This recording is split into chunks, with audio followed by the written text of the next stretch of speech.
گائفا award 2020 میں صدر Pakistan Senegal, Kazakhstan اور انڈونیشیا کے نائب وزیر اعظم سمیت دیگر اہم شخصیات کو بھی دیا جا چکا ہے۔ آج کے شو میں ہم زین اشرف مغل سے ان کی حالیہ کامیابی، ان کی فلاحی سرگرمیوں اور ان کے مستقبل کے منصوبوں کے بارے میں بات کریں گے، اور ہم جانیں گے کہ انہوں نے کیسے اپنے مشن کو پورا کیا اور کس طرح سے انہوں نے اپنی محنت اور عزم سے لوگوں کی زندگیوں میں ایک بہت بڑا وہ چینج لے کر آئے ہیں۔ زین اشرف مغل ہمارے ساتھ ان کانورسیشن ہوں گے۔ زین، بہت شکریہ آپ کے وقت کے لیے، ویلکم ٹو نیو پاکستان۔ السلام علیکم ہاور، تھینک یو ویری مچ۔ وعلیکم السلام۔ زین، سب سے پہلے میں یہ جاننا چاہوں گا کہ آپ کا یہ جو سوشل انٹرپرینورشپ کا سفر ہے یہ کس طرح سے شروع ہوا؟ میں ضرور چاہوں گا کہ آپ اپنے ابتدائی دنوں کے بارے میں ہمیں بتائیے گا۔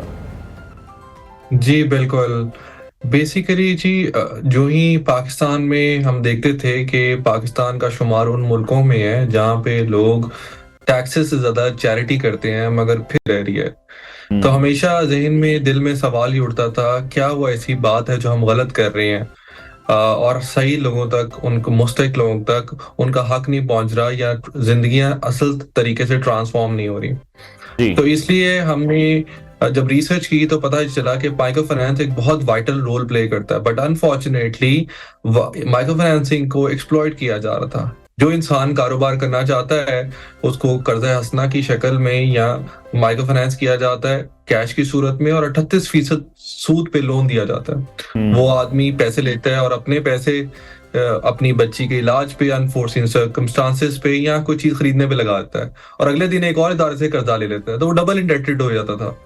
تو بجائے کاروبار شروع کرنے کے وہ اکانومی کے اوپر بوجھ بن جاتا تھا۔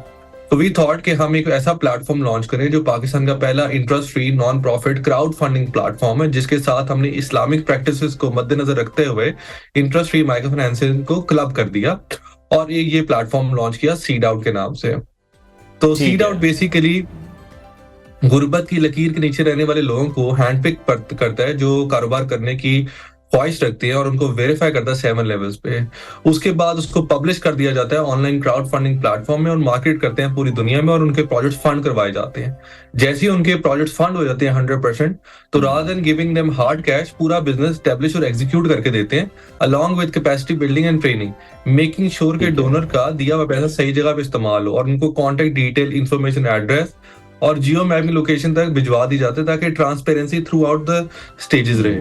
جب وہ کاروبار اپ اینڈ رننگ ہوتا ہے، وہ انٹرپرینور آسان ایک ساتھ میں بغیر سود کے پیسے واپس کرتے ہیں، اور وہ پیسے ایک ریوالونگ فنڈ کی کٹی میں ڈال جاتے ہیں، اور 100% وہ پیسہ ریوالو ہو کے دوسرے پوٹینشیل مائیکرو انٹرپرینورز کے بزنس میں ریڈونیٹ کر دیا جاتا ہے۔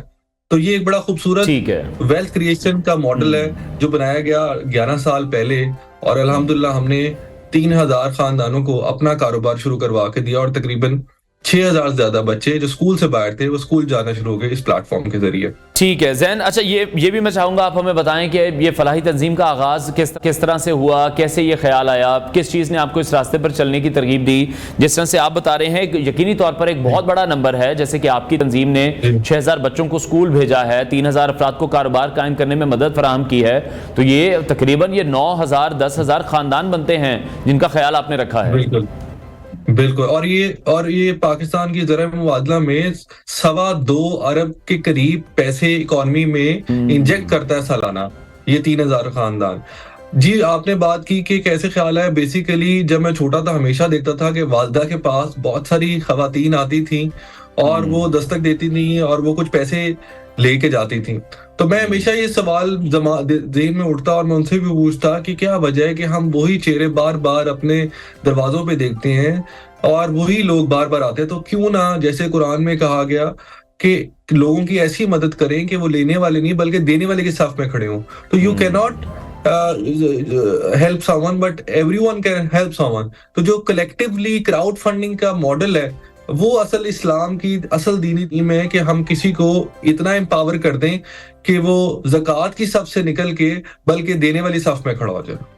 بہت خوب، ٹھیک ہے۔ اچھا، جب بھی ہم فلاحی کاموں کی بات کرتے ہیں، فلاحی تنظیم کی بات کرتے ہیں، جس طرح سے ابھی خود آپ نے ایک واقعہ ہمیں سنایا اپنے بچپن کا، آپ کو کن مشکلات کا اس میں پھر سامنا کرنا پڑا اور ان مشکلات کا پھر کس طرح سے آپ نے مقابلہ کیا، کیسے پلاننگ کی؟ بالکل، مشکلات obviously ہر کام میں آتی ہیں، بٹ میں یہ بھی ساتھ کہوں گا کہ جب آپ اللہ کا کوئی کام کرے تو اللہ آپ کے لیے کام کرتا ہے۔ تو یہ ایسے کام ہے جب آپ دنیا میں دیکھ لیں جتنے ہیومینیٹیرین یا جتنے بھی کامیاب ترین لوگ ہیں، چاہے وہ گورے ہیں، مسلم ہیں، نان مسلم ہیں، ان کے پیچھے کوئی نہ کوئی ہیومینیٹیرین کاز ہے. تو اللہ ہمیشہ اپنے کاموں کے لیے آسانیاں پیدا کرتا ہے. مشکلیں ضرور آتی ہیں، بٹ اس کے ساتھ بہت ساری آسانیاں اور بہت ساری سپورٹنگ سسٹم اور سپورٹنگ رولز بھی ہوتے ہیں، جیسے اچھی ٹیم کا مل جانا، اچھے لوگوں کا مل جانا، اچھے سپورٹرز ڈونرز کا مل جانا، آپ جیسے لوگوں کا مل جانا، جو اس بات کو آگے دنیا میں پھیلاتے ہیں. اور یہ awards obviously it really helps for all those people جو اپنی زندگی بدلنا چاہتے ہیں بلیو. اور یہ ساری ریکگنیشن ہے جو گلوبلی اللہ پھر دیتا ہے، اور اللہ آپ کا خود ہی راستہ آسان کر دیتا ہے. بالکل. اچھا، اب کچھ آپ کے اچیومنٹس کی طرف بھی آ جاتے ہیں، جس طرح سے گلوبل اسلامک فائنانس ایوارڈ 2024 آپ نے جیتا ہے. یہ ایکسپیرینس آپ کا کیسا رہا ہے؟ اس ایوارڈ کے جیتنے سے اگر میں یہ کہوں آپ کا جو مشن ہے اس پر کیا اثر پڑا ہے؟ بالکل جی، دو باتیں ہیں. ایک تو مجھے اس بات کی بہت خوشی ہے کہ پاکستان کا نام ایک گلوبل سٹیج پہ لیا گیا. دوسری جو سیڈ آؤٹ کا کام ہے، یہ انٹرنیشنلی اور پاکستان میں پوری دنیا میں لوگوں کو پتا چلا، اور اس سے ایک امید بڑھتی ہے ان سب لوگوں میں جو اس صف میں کھڑے ہیں کاروبار شروع کرنے کی، کیونکہ زیادہ سے زیادہ ڈونرز آتے ہیں پھر سپورٹ کرنے کے لیے، بہت سارے لوگ آتے ہیں جنہوں نے کاروبار شروع کرنا ہے. تو یہ ایک سلسلہ پھر چلتا رہتا ہے، اور I believe it's an injection, اور یہ اسٹرینتھ ملتی ہے، ہمیں بھی حوصلہ ملتا ہے اس کام کو آگے کرنے کے لیے، ان سب ریکگنیشنز کے لیے ساتھ. ٹھیک ہے. اچھا، جس طرح سے آپ نے فوربس انڈر 30 اور دیگر عالمی ایوارڈز بھی جیتے ہیں، ان کامیابیوں کے پیچھے میں چاہوں گا کچھ خاص عوامل اگر آپ ہمیں بتا سکیں. جی کوئی نہیں، بس میں وہی بات آپ سے دوبارہ کروں گا. اس کے پیچھے کوئی نہیں، میرے ماں باپ کی دعائیں ہیں اور بہت اچھی ٹیم ہے. اور اللہ نے جیسے قرآن میں کہا وَمِمَّا رَزَقْنَاهُمْ يُنْفِقُونَ، کہ میں تم نے دینا ہے جس میں جو میں نے تمہیں دے دیا ہوا ہے، تو ہم نے دینے میں سے دینا ہے. اور جب آپ اپنے دیے ہوئے میں سے دیتے ہیں تو اللہ پھر آپ کو ایسی ایسی جگہوں سے اٹھا کے اوپر لے جاتا ہے کہ آپ کو پتہ بھی نہیں چلتا. ٹھیک ہے. اور سوشل انٹرپرنورشپ میں کامیابی کے لیے آپ کے خیال میں کون سے اہم عناصر ہیں؟ جس طرح سے ہم اپنے نوجوانوں کی اگر آج بات کر لیں تو جو ہمارے نوجوان سوشل انٹرپرنورز ہیں ان کے لیے کوئی مشورہ آپ دینا چاہیں جو کہ دنیا کو بہتر بنانے کی بھی کوشش کر رہے ہیں. جی بالکل. بیسیکلی تو میں یہ کہوں گا کہ ہمارا مقصد دنیا میں صرف پیسے کمانا نہیں ہے، ہمارا مقصد دنیا میں کوئی بہتری لے کر آنا ہے. اور اس میں آپ کوئی بھی کام کریں، دنیا کی آپ بیسٹ کتابیں اٹھا لیں، اس پہ ہمیشہ یہ لکھا ہے کہ آپ کوئی بھی کام کرتے ہیں تو ون ون کریٹ کریں، اپنا بھی فائدہ سوچیں، اگلے کا بھی فائدہ سوچیں. آپ امپیکٹ کریٹ کریں، جو بھی کام کر رہے ہیں کسی اور کا اس کے ساتھ کوئی بھلا ہو رہا ہو. تو ہمیشہ اپنے بزنسز کو بھی ایسے ڈیزائن کریں، بے شک وہ نان پروفٹ نہ بھی ہو، کہ آپ کے بزنس کا کوئی بڑا ایجنڈا اور بڑا گول ہونا چاہیے. جیسے رائٹ برادرز نے دنیا کو کریکٹ کرنا تھا، دوسری سائڈ پہ پیئر بانڈ لینگلے تھا، اس نے صرف امیر اور فیمس ہونا تھا. تو ہمیشہ جو چھوٹے گولز ہوتے ہیں وہ ٹیمپریری ہوتے ہیں، تھوڑے وقت کے لیے ہوتے ہیں. جب آپ کا بڑا گول ہوتا ہے وہ امپیکٹ فل بھی ہوتا ہے، اور سب لوگ مل جاتے ہیں آپ کے کاز کو پورا کرنے کے لیے.